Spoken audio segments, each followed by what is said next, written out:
Continuamos hablando esta noche sobre las condiciones que deben ser favorables para que Paraguay se convierta en ese gigante energético que nosotros todos creo que nos merecemos y estamos esperando. Y en esta segunda parte del programa tenemos el lujo de contar con la presencia del ingeniero Arturo González, especialista del área energética también del Grupo de Investigación de Sistemas Energéticos de la Universidad Politécnica. Arturo, muy buenas noches. ¿Cómo está, ingeniero? Buenas noches, Sebastián. Muchísimas gracias por la invitación. Al contrario, muchas gracias por la presencia. Estuvimos hablando en el primer bloque sobre el tema de las condiciones que tienen que existir en un país para que la energía se convierta en un factor de desarrollo. Nos imaginamos todo un país en el 2040 con una movilidad eléctrica, con fuentes de trabajo para todos, pero eso no va a ocurrir si es que solamente percibimos una renta, Arturo, ¿verdad? ¿Cuáles son las condiciones previas que deberían existir? Efectivamente, vos sabés, Sebastián, que yo aprovecho para comentarte que nuestro producto estrella, nuestro buque insignia del desarrollo tiene que ser la energía. La energía en toda su forma, pero principalmente la energía eléctrica. ¿Qué es lo que nosotros queremos lograr en ese año?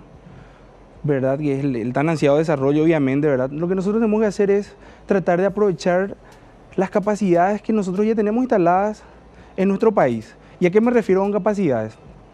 Para poder entender un poquitito, las capacidades, vamos a decir que son un módulo donde nosotros sumamos conocimientos, infraestructura, recursos que tenemos disponibles en nuestro país para lograr un desarrollo. ¿Qué pasa? Nosotros somos un país, y siempre escuchamos un país rico. En realidad tenemos que cambiar esa mentalidad y tener en cuenta que Paraguay es un país lleno de recursos y lleno de posibilidades. Ya habrás escuchado, ya habrás tenido también ahí en el tintero vamos a decirle la frase del bono demográfico. Nosotros Sí. también tenemos que saber que ahora el Paraguay en este tiempo, ¿verdad? Más o menos hasta el 2030, 2040, también va a tener ese bono de disponibilidad de energía limpia y renovable. Entonces lo que nosotros tenemos que tomar en cuenta es esa capacidad, ese producto estrella para lograr acumular capacidades nuevas. Ahí señalaste algo importante, porque Sí. los dos bonos también, vamos a decir, expiran al mismo tiempo, ¿verdad? Y vos sabés que más o menos convergen en el mismo punto, ¿verdad? Exactamente, no te voy a asegurar que es en el mismo momento, pero... Claro, pero digamos que con mucho menor diferencia de tiempo con lo que se crearon, digamos. Así mismo. Y nosotros tenemos que aprovechar esos dos bonos para llamarle de una nueva forma que nosotros utilizamos mucho en el grupo de investigación donde estamos trabajando, que es el bono de desarrollo. El bono de desarrollo nos da ese pie para tener esa posibilidad de desarrollarnos de forma integral y que como nosotros pensamos, por ejemplo, que se puede nomás llegar a lograr un desarrollo, no es tanto así. Lo que nosotros tenemos que hacer es seguir unos pasos bien establecidos, bien estructurados, ¿verdad? Donde nosotros principalmente tenemos que tener en cuenta esas capacidades ya instaladas en nuestro país, en base a esas capacidades para que no sea tan dolorosa la transición hacia una economía mucho mejor y por sobre todo más desarrollada. Lo que hacemos es seguir un camino en donde tomemos y formemos un consenso en la sociedad para lograr establecer qué es lo que nosotros queremos lograr en un futuro, lograr en ese futuro tan ansiado del desarrollo y lograr, ¿cómo te puedo decir?, aprovechar esas capacidades y por sobre todo que no sea un desperdicio, ¿verdad? Claro, porque acá el temor en ese sentido, Arturo, es una cuestión fundamental. El temor que muchos especialistas tienen es el tema de contentarnos, entre comillas, en el 2023, con decir la energía va a ser más barata. Sí. Pero sin embargo no pensamos en que podríamos generar 2 millones de puestos de trabajo, ¿verdad? Excelente. No, totalmente de acuerdo. La energía de por sí es útil y va a servir a la sociedad solamente si puede llegar a generar un valor agregado a partir de esa energía. ¿Cómo podemos lograr generar ese valor agregado a través de esa energía? Nosotros particularmente, te cuento que estamos estudiando vamos a decirle, una nueva teoría económica que ayuda a complementar las teorías ya clásicas. Esta teoría se llama complejidad económica y lo que establece es que un país desarrollado tiene básicamente una gran cantidad de productos que se producen en el país y que se logran exportar. Solo así se puede llegar a tener estándares altos de calidad y por sobre todo ingresos por esos productos. Y al tener ingresos nosotros desarrollamos y afianzamos capacidades. O sea que, a ver, eso que me acabas de comentar es sumamente interesante. Así. Nosotros tenemos que aprovechar esa energía para hacer industrias, diversificar nuestra matriz económica. Es decir, voy a hablar en términos muy primarios. Tenemos que hacer zapatos, también tenemos que hacer carteras, también tenemos que hacer, qué sé yo, medias, también tenemos que hacer remeras, también tenemos que hacer por supuesto, electrónicos, radios por lo menos. Y así es en la cantidad y en el volumen, en la diversidad y en el volumen ganamos, o ya en esa diversidad podemos empezar a generar una diferencia. No, espectacular, me sacaste la palabra de la boca. Te explico un poquitito cómo funciona esa mecánica bien estructurada. Nosotros somos un país que actualmente exportamos una gran cantidad de productos primarios, eso sabemos. Sí. Exportamos soja, exportamos carne. Prácticamente lo que hacemos es exportar átomos así como están, sin darle un valor agregado. Obviamente si vos venís y le pedís a una persona que sabe plantar soja, que está cuidando el ganado, y yo le digo, che, te voy a contratar a vos para fabricar celulares, ¿vos creés que esa persona podría llegar a hacer ese producto? No. Es muy difícil. Es difícil, no hay conocimiento. Entonces, o sea, lo primero que me viene a la cabeza es que no tenemos conocimientos instalados para ese nivel de complejidad. Exactamente. Entonces, ¿qué es lo que tenemos que hacer? Tenemos que tratar de aprovechar esas capacidades que tiene esa persona para hacer ese producto, para pasar a un producto un poco más complejo. Esa es la teoría que nos ayuda a lograr desarrollarnos cuando trabajamos o cuando estudiamos lo que es complejidad económica. Entonces, ¿cuál es el principal punto? Nosotros queremos generar vamos a hablar en términos de capacidad, queremos generar nuevas capacidades sin que sea demasiado costoso. Nosotros podríamos llegar a contratarle a esa persona para que pueda fabricar celulares, pero sí, tendríamos que invertir un montón de dinero para capacitarlos vamos a decirle, en un conocimiento, vamos a decirle, explícito, que es estudiar, aprender la técnica. Después tenemos que desarrollar en él el know-how, que más o menos en español sería un conocimiento de fábrica, digamos. Un conocimiento, sí, vamos a decir, explícito, en donde yo tengo que aprender a hacer las cosas, tengo que errar, tengo que fallar, tengo que desarrollar esa capacidad. O sea que va a tomar tiempo, va a tomar mucha inversión de dinero. Entonces lo que nosotros estamos proponiendo es lo siguiente: detectar las capacidades que ya tenemos, y una de las capacidades más importantes de nuestro país es la energía eléctrica. Claro. Entonces, a partir de eso, como ya es una capacidad, es un insumo importante, ver en qué podemos, vamos a decirle, utilizar esa energía. Porque siguiendo tu lógica del átomo, sí, que me gustó mucho, lo que nosotros mandamos también, o sea, lo que exportamos en bruto también son átomos a Brasil, mismo, ya como compensación, ya como venta o lo que fuera, ¿verdad? Así mismo. ¿Y cómo extraemos el valor de esos átomos para tratar de convertirlos en qué de este lado? O sea, te digo por la siguiente pregunta, o sea, hoy estamos ante una imagen del país bastante deteriorada, por el tema del sistema de justicia. O sea, yo creo que hay muchos políticos todavía que creen que somos pillos y que podemos engañarle a la comunidad internacional, pero hoy creo que nuestros mismos vecinos están bastante molestos por cómo actuó el gobierno con respecto al tema de algunas cuestiones judiciales que le afectaban a investigaciones de ellos. Desde el punto de vista de la energía, esta es una pregunta abierta, digamos. Yo no sé si es que hay un estudio todavía. ¿Es la energía segura? Porque tampoco podemos decir que la energía, porque una energía barata que no es segura tampoco no nos sirve para nada, claro, ¿verdad? Pero es la energía segura, un aliciente para tratar de atraer esas industrias, o primero tenemos que sanear, por ejemplo, nuestro sistema de justicia, o las dos cosas al mismo tiempo. No, es una pregunta súper interesante porque te comento que parte de lo que forman las capacidades de un país, ¿verdad? Son pequeños módulos que generan esas capacidades. Uno de esos módulos es la infraestructura, otro es la seguridad de las instituciones. Y ahí entra, pero plenamente, la seguridad, vamos a decir, la seguridad jurídica, todo lo referente al trato entre las personas, a la confianza que hay entre las personas, ¿verdad? Entonces, más bien yo me haría esta pregunta: ¿qué es lo que yo necesito para lograr que esa energía en realidad sea útil, que esas instituciones se saneen, que todo se, vamos a decirle, se apunte a ese cambio que nosotros tenemos, a esa transición económica, a esa transición de una economía no tan formal a una economía mucho más formal. Esa transición nosotros podemos lograr sanear y hacer que el propio sistema se depure a sí mismo, obteniendo mayores y mejores capacidades. Obviamente, si yo no tengo la necesidad ahora mismo, si todo está funcionando bien como está funcionando, sé que no funciona bien, pero está, vamos a decirle, en un statu quo interesante, lo que yo tengo que lograr es tratar de que, vamos a decirle, socializar a las personas, socializar a todo el pueblo, de que nosotros tenemos las formas y las posibilidades de llegar a lograr un desarrollo con una receta que no es una receta mágica que viene del exterior, sino que nosotros estudiamos acá, que viene de la academia y que por sobre todo busca el bienestar social y económico de nuestro país. Vos sabés que eso que acabas de decir es interesante, porque en el Paraguay tenemos como una característica, el síndrome de Procursto se llama, ¿verdad?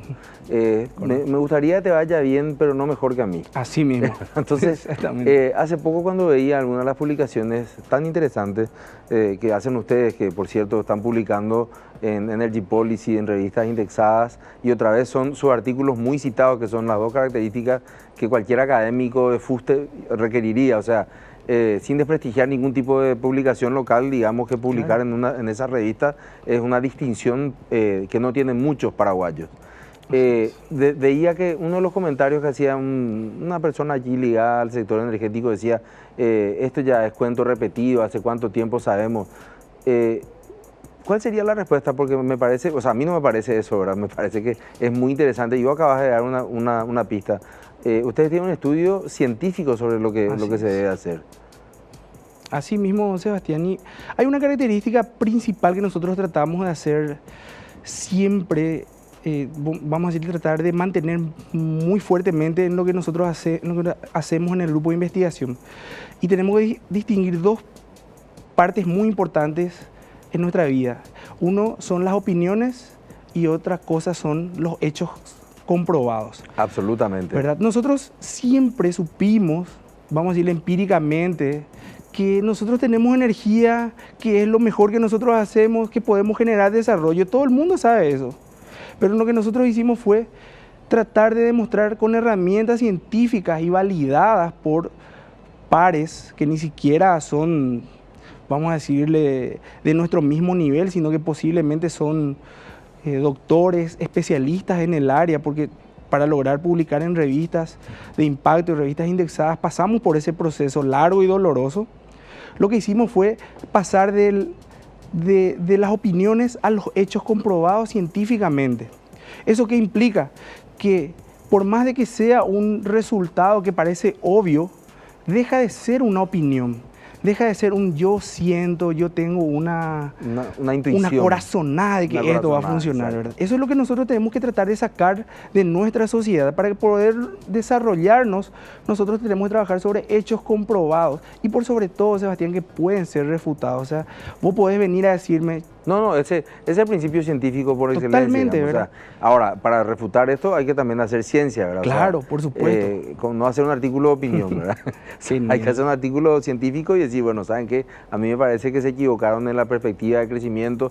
No puede ser, no podemos cuadruplicar, pero sí podemos triplicar nuestro Producto Interno Bruto. Pero digamos que sobre hechos y bases y sistemáticas que puedan ser comprobadas y que de la comprobación pueda surgir otro resultado, por ejemplo. Entonces, allí viene un colega científico y te refuta. En ese sentido, y aterrizando un poquito a lo que la gente quiere o tiene mucha expectativa en saber, o no sé si tiene expectativa en saber, por lo menos en percibir, porque aquí hay una cuestión, nosotros nos endeudamos, el Paraguay se endeuda ya en base a lo que supuestamente nos va a dar Itaipú en el año 2023, pero nosotros todavía ni siquiera hemos hablado con los brasileños formalmente si ellos van a seguir dándonos una compensación y existen o no. O sea, de existir existen esos 2.000 millones de dólares, de los cuales 1.000 serían para nosotros hablando mal y pronto. Así mismo. Pero ¿cómo hacemos nosotros para llegar a eso?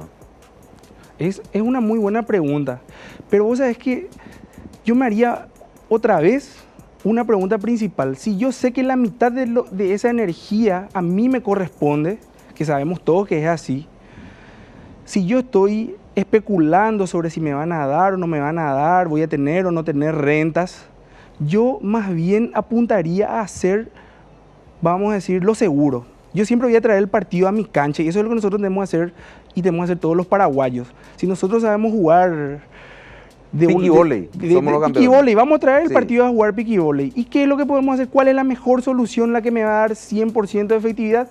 Es usar esa energía. Si se mantiene el precio, súper bien, vamos a tener una gran cantidad, una renta bastante interesante. Pero si no se mantienen los precios, se bajan los costos debido a los al tratado o no, Sí. nosotros lo que podemos hacer es usar esa energía, usemos. Justamente te comento algo, yo fui a un congreso en México, presentamos un trabajo en donde nosotros estudiamos qué hacer con la energía eléctrica disponible en el Paraguay, obtuvimos un premio, fue el mejor póster del evento y un profesor mexicano me dice, che, el trabajo que ustedes hicieron es excelente, pero imagínate que yo utilice toda la mecánica cuántica que hay para determinar si uso o no uso una bicicleta. Ustedes están estudiando qué hacer con su energía eléctrica, pero ustedes pueden usar. ¿Y por qué no usan? Y ese profesor me dejó así en offside y le dije, mira qué buena respuesta, le dije. Entonces, esa energía es nuestra. Es como tener una bicicleta ahí y nosotros estamos gorditos, ¿verdad? Entonces podemos utilizar la bicicleta para bajar de peso, pero no usamos. Lo que pasa es que hay una cuestión, y bueno, ahí vamos a ir a la Claro. pausa, además seguir hablando en el siguiente bloque. Me encantó eso, porque estamos gorditos, tenemos la bicicleta, pero cuesta pues, hacer ejercicio. Claro que sí. Entonces, creo que a nivel institucional nos cuesta hacer sacrificios. Así Nos es. cuesta decir, che, ¿saben qué, muchachos? Este año vamos a parar con el tema no sé, del despilfarro, o vamos a contratar menos personas, vamos a dejar de subir los salarios, pero vamos a invertir en redes, por ejemplo, ¿verdad? Genial. Creo que esa es la parte que vamos a hablar, pero nos vamos a ir a la pausa un ratito. Estamos con el ingeniero Arturo González, especialista del área energética y especialista sobre todo de lo que podemos llegar a hacer con este Paraguay poderosamente energético, voy a llamarlo de alguna manera. Si es que hacemos bien las cosas, siempre ponemos ese disclaimer ahí abajo, esa observación ahí abajo, si hacemos bien las cosas. Vamos a la pausa y volvemos enseguida.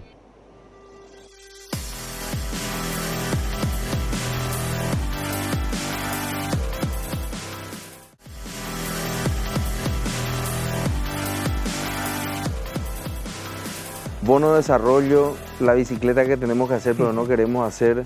Le preguntamos al ingeniero Arturo González directamente, ingeniero, ¿qué es o cuáles son los estímulos que tenemos que ofrecer al sector público y al sector privado para poder utilizar esa bicicleta y empezar a movernos ya no a pie, sino utilizando esa herramienta que tenemos? Y vos sabés que el principal estímulo que nosotros podemos ofrecer o deberíamos ofrecer es, aparte del desarrollo que vamos a lograr, es lograr un consenso para que todos ganemos. El principal problema siempre es el balance, ¿verdad? A veces queremos que un lado de los negociadores gane más, el otro gane menos incluso, ¿verdad? Entonces, el principal incentivo que yo veo es que si yo puedo lograr un consenso entre todas las partes, el sector privado, el sector público, los sectores sociales, lo que nosotros vamos a obtener es que todas esas partes ganen de forma proporcional a la forma en que ellos estén dispuestos a, vamos a decirle, a aportar en el sentido de aportar al desarrollo, ¿no? Un sentido económico. ¿Y cómo podemos lograr eso? Nosotros, como sabemos que es muy difícil tomar una decisión y sabemos que muchas veces hay ciertos factores que son mucho más importantes, como el factor económico, o vamos a decirle incluso el factor político, nosotros desarrollamos en la academia una herramienta que nos ayude a, vamos a decirle, tratar de abarcar la mayor cantidad posible de puntos de vista, porque siempre sabemos que lo mejor para una determinada situación depende del foco, depende del lugar, depende de la posición en la que estés, ¿verdad? Entonces, si yo quiero lograr un desarrollo, tiene que ser un desarrollo económico, pero también tiene que ser un desarrollo técnico, tiene que también fomentar la parte ambiental, tiene que fomentar la parte social. ¿Y qué más que un desarrollo que, por ejemplo, me dé un desarrollo técnico, un sistema eléctrico más fiable, un sistema eléctrico más fuerte. La ANDE no se va a oponer a eso. Si yo quiero lograr un desarrollo económico, los sectores empresariales, el sector preponderantemente económico, si va a tener un gran desarrollo, tampoco se va a oponer. Vamos a decirle desde el punto de vista social, si yo puedo lograr generar una gran cantidad de empleos, y esos empleos pueden generar mayor salud, mayor educación para esas personas, nadie se va a oponer. Y por sobre todo que no afecte vamos a decirle, el aspecto político. Si nosotros podemos soslayar todo eso, si podemos tener una conjunción de eso, podemos lograr un consenso que nos permita primeramente saber qué capacidades tenemos y qué capacidades yo quiero obtener, pero sin que haya una resiliencia, una capacidad de resiliencia muy alta, porque si yo quiero lograr un desarrollo, cuesta, como te dije hace rato, cuesta tiempo, cuesta dinero. Entonces lo que yo quiero lograr es que cueste lo menos posible y que yo obtenga la mayor ganancia. Entonces ahí está el secreto para lograr el desarrollo, un buen consenso, un buen balance, un buen equilibrio y por sobre todo aprovechar las herramientas que nosotros tenemos de forma, vamos a decirle, en conocimiento empírico y pero sobre todo el conocimiento científico que se desarrolla no solamente en la Universidad Nacional de Asunción, de donde yo estoy viniendo, sino en todas las universidades, en todos los sectores que pueden producir conocimiento, ¿verdad? Somos conscientes de que en realidad algo vamos a tener que ceder. Digo esto desde el punto de vista de cómo ustedes leen desde el ámbito científico la opinión pública y la opinión publicada, que son dos cosas diferentes. Así mismo. Y en la opinión pública generalmente, y en la opinión publicada generalmente hablan personas que tienen una gran pasión, pero que tienen un desconocimiento sobre la técnica. Y cuando hablo sobre la técnica no hablo solamente sobre la ingeniería eléctrica, hablo sobre el tema de lo que es la diplomacia y más cuestiones, donde vemos de que este tipo de esfuerzos necesita un renunciamiento. O sea, ¿cómo le podemos explicar a la gente que en el 2023 o antes, en el 2021, cuando empiece a amortizarse ya esa deuda y vaya bajando el precio de la tarifa, porque va a ir bajando ya a partir del 2021, se sientan satisfechas porque está bajando su factura de ANDE? Cosa que dudo, ¿no? Cosa que yo realmente dudo, porque creo que la ANDE va a querer buscar un rédito importante porque necesita fondos para el plan maestro, pero ¿cómo, para su plan maestro? Pero ¿cómo hacemos eso, Arturo? ¿Cómo le invitamos a la gente a que, como se le suele decir a los niños, ¿querés un caramelo ahora o querés dos dentro de 5 minutos? No, y es una pregunta muy, muy interesante. De hecho que nosotros fuimos a lo largo de nuestras investigaciones tratando de cubrir esas preguntas, ¿verdad? Una de las posibles soluciones que tenemos, incluso ya estudiadas y ya publicadas, es la de tratar de obtener, mientras se llega a ese proceso de renegociación, aprovechar esas rentas que se pueden llegar a producir de diferentes formas, incluso la misma que estamos utilizando ahora, la del modelo de cesión. Podemos incluso llegar a utilizar un modelo de ventas en el mercado eléctrico brasilero, donde esas rentas blindemos y aprovechamos, por ejemplo, para trabajar en la infraestructura de la ANDE, por ejemplo, para mejorar el sistema eléctrico, ¿verdad? Son opciones y tenemos, claro, esa opción. Sacar el dinero de allí y decirle a la ANDE, miren, acá ustedes tienen esto para poder invertir en su plan maestro. Puede ser, y es una opción muy, muy válida.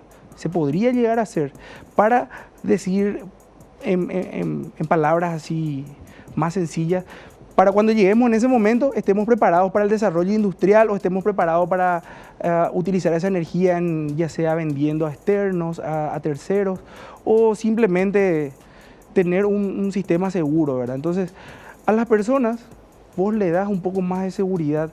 ¿A quién no le gustaría, por ejemplo, tener un verano sin cortes? ¿A quién no le gustaría? Cada vez más lejano. Claro, sí. ¿Verdad?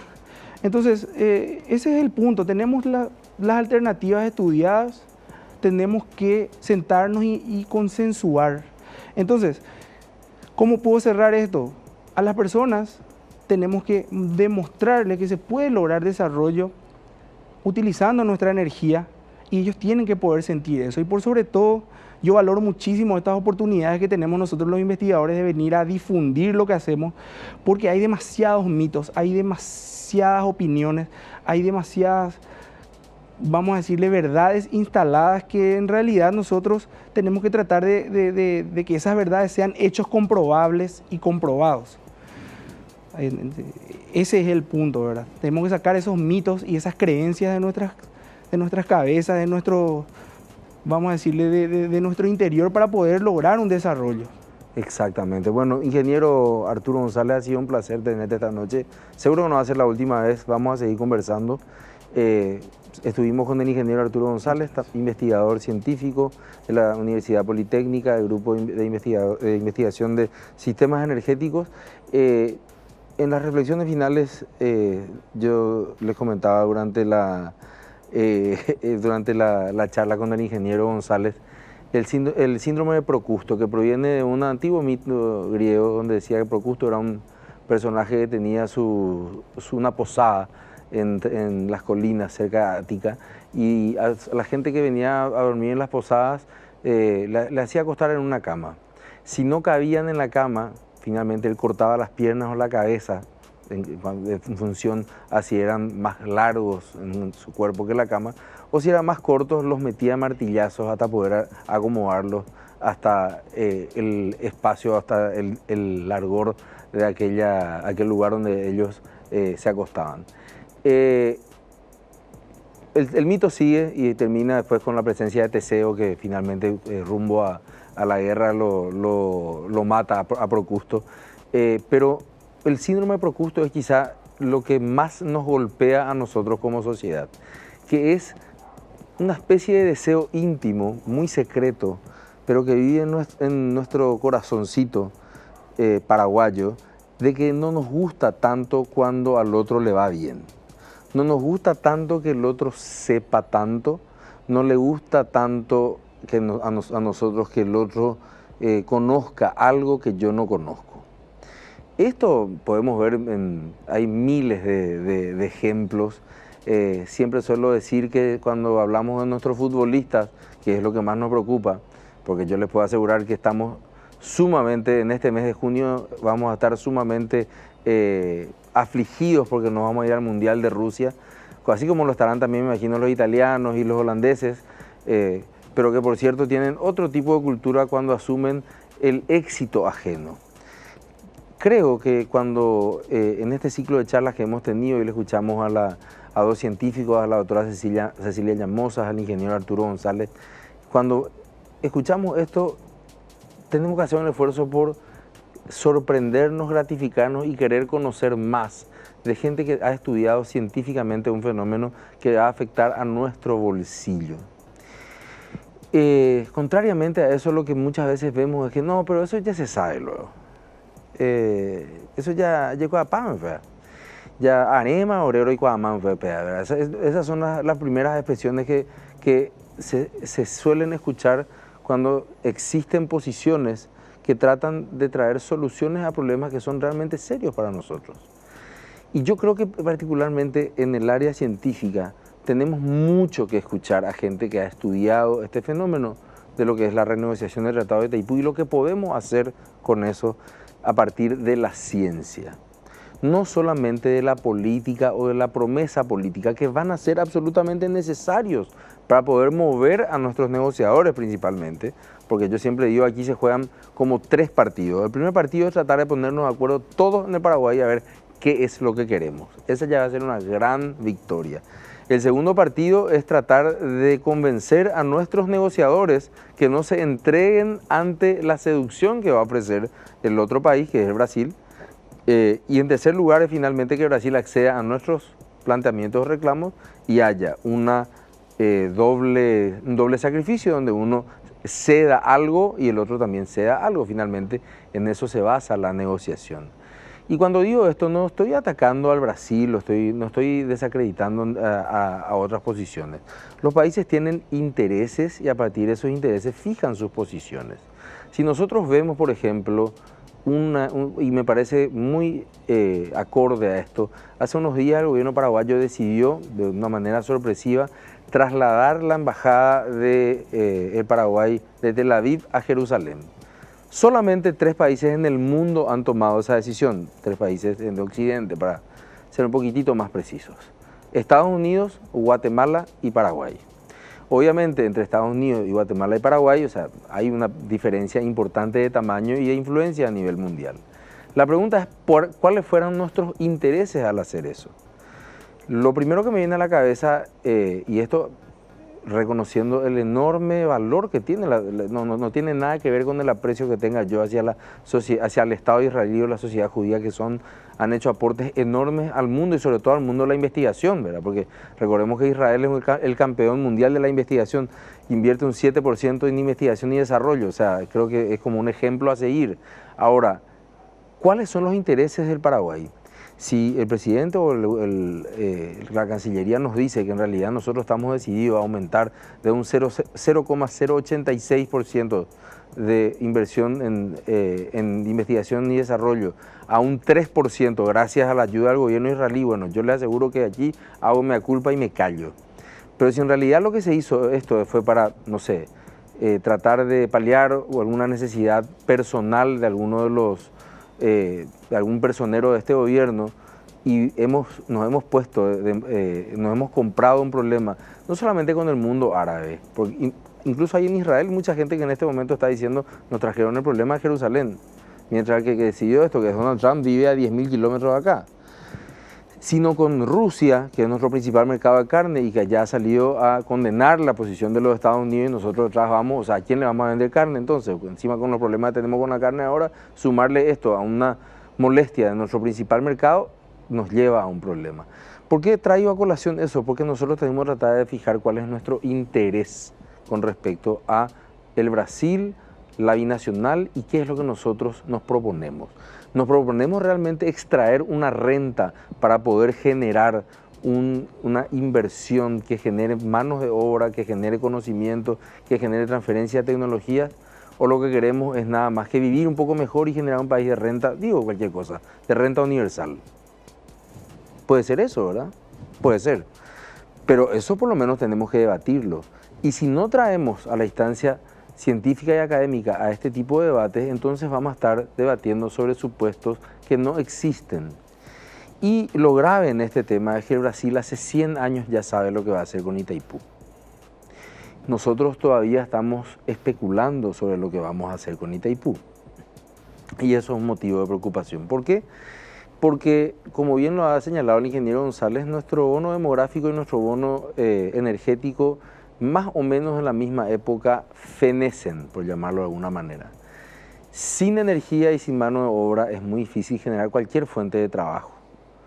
Y si nosotros no generamos fuente de trabajo, pues entonces vamos a tener un gran problema en una juventud que no va a tener opciones y que, bueno, volveremos a un gran éxodo económico como el que pobló Buenos Aires durante el siglo XX o que pobló España a principios del siglo XXI, con 200.000, 300.000 paraguayos que se fueron para Europa o para los Estados Unidos. ¿Queremos realmente nosotros vivir eso? ¿Queremos, usted que está viendo, señora o señor, que está en mi lugar, que tiene un hijo ahora de 14, 12 años, queremos que nuestros hijos se vayan y migren para lograr su desarrollo personal, pudiendo tener ese desarrollo personal en el Paraguay? Si no lo pensó todavía, esperamos que el programa de esta noche le haya ayudado a reflexionar y nos encontramos el próximo martes en otra noche de debate. Hasta el martes.